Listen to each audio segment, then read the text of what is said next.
For many people in Hawaii, one of the most harrowing hours of their lives started just a few minutes after 8 a.m. on January 13th, 2018. Cell phones across the state lit up with a warning that a ballistic missile attack was imminent. For the next 38 minutes, both residents and visitors panicked. People were terrified as they scrambled to get in touch with loved ones.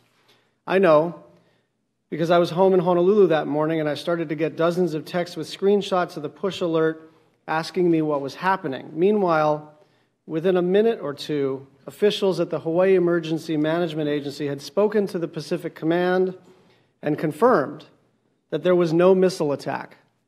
Only nobody told the rest of us. The people of Hawaii may be relieved about the false alarm, but they are also angry. All of this was avoidable, from the false alarm itself to the series of mistakes at multiple junctures surrounding the incident. Human and bureaucratic errors made the crisis worse, but there are also inherent flaws in the system itself. We're here today because of problems in our emergency alert systems, from Hawaii's false alarm to issues in communications related to the recent California wildfires. So I want to thank Chairman Thune and Ranking Member Nelson for holding this hearing and for agreeing to hold a field hearing in Hawaii in the near future. And I want to thank the FCC, including Ms. Folks, who came to a meeting I convened last week with FEMA, the DoD, and the Department of Homeland Security for helping us to determine what happened and how to fix it. What happened in Hawaii raises some basic policy questions. Right now, any city, county, or state can choose to participate in this program on missile alerts. And when they do, they gain the technical ability to get the word out, but that does not make them experts in knowing when a missile is coming. That rests with the Department of Defense. And it is increasingly clear to me that if we get all 50 states and all the territories and 3,007 counties across the country participating in this program, the likelihood of another mistaken missile alert as a result of human or bureaucratic error is not zero. Local officials have led on disaster response and recovery, but if the federal government knows a missile is coming, it is worth asking if they should be the ones to tell everyone.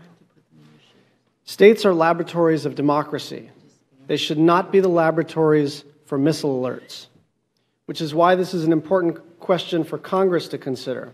We have lively debates about federalism, about the role of local versus federal government. But a missile attack is federal. A missile attack is not a local responsibility. Confirmation and notification of something like a missile attack should reside with the agency that knows first and knows for sure. In other words, the people who know should be the people who tell us. That is why I'm introducing legislation with Senators Harris, Gardner, and others to make it clear that the authority to send missile alerts should rest with the Departments of Defense and Homeland Security. These agencies have to work with the state and local emergency management agencies when they get the word out so that the public is safe and informed. Thank you again, Chairman Thune and Ranking Member Nelson, for your leadership on this issue, and I look forward to hearing from the witnesses on where we stand and what we can do better. Thank you, Senator Schatz, and thank you for sharing your experience, and we all look forward to working with you to make sure something like that never happens again to your constituents or anybody else in this country. So, Ranking Member, Senator Nelson is here. Senator Nelson, an opening statement.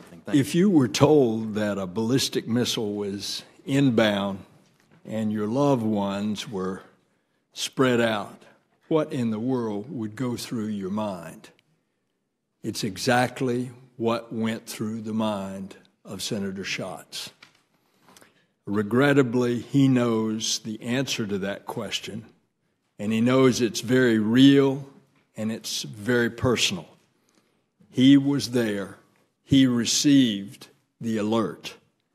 And it's because of that personal connection to this situation and the leadership that he has shown in the aftermath that I'm going to be here simply to support him in this.